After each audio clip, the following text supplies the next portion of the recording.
მაღალმთიან აჭარაში ძლიერმა თოვლმა ერთ-ერთი მოქალაქის სახლის სახურავი ჩაანგრია შემთხვევა ცოტა ხნის წინ დაბა ხულოში მოხდა. ინფორმაციას მუნიციპალიტეტის გამგებლის მოადგილე ლაშა ბოლქვაძე გვაწვდის. საბედნიეროდ შემთხვევას მსხვერპლი არ მოყოლია. თოვლის საფარმა ხულოს სოფლებში 1 მეტრს, ქედასა და შუახევში 20-დან 40 სანტიმეტრამდე მიაღწია. მაღალმთიან აჭარაში 9000 აბონენტი ამ დრომდე ელექტროენერგიის გარეშე რჩება.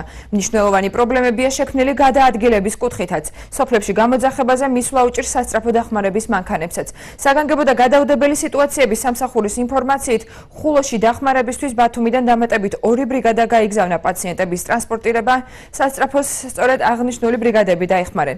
მუნიციპალიტეტის გამგეობის ინფორმაციით, გზის გაწმენდით სამუშაოებს უამინდობა აფერხებს.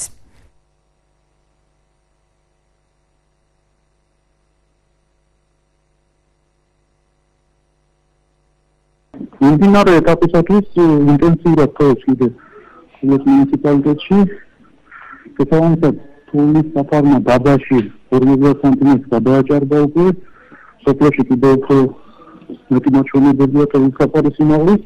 დაახლოებით შუადღის 3 საათისათვის მოხდა ხულოს დაბა ხულოში, ნინო დაბაშიძის შესახვევში დარიკო მელაძის საკუთრებაში არსებული სახლის გამოუყენებელი ნაწილის ჩამწრება. ჩვენ ადგილზე ვიყავით გასული შტაბის წევრები, საგანგებო შტაბის წევრები, გადაწყვეტილი სიტუაცია, საგანგაშო მდგომარეობა იმ კუთხით, რომ თქვა საფრთხე დაიმოხოს ამ ქალბატონის ჯანმრთელობის მდგომარეობას არ არსებობს.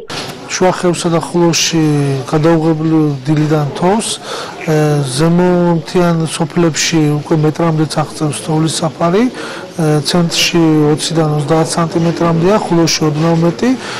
მინდა გითხრათ, რომ დილიდანვე მუშაობს ხულოსა და შუახევის მუნიციპალიტეტების შტაბები. შტაბში შედის როგორც ენერგოპროს წარმომადგენლები, ასევე საგზაოს წარმომადგენლები. ჩვენი წარმომადგენლები იქ არიან,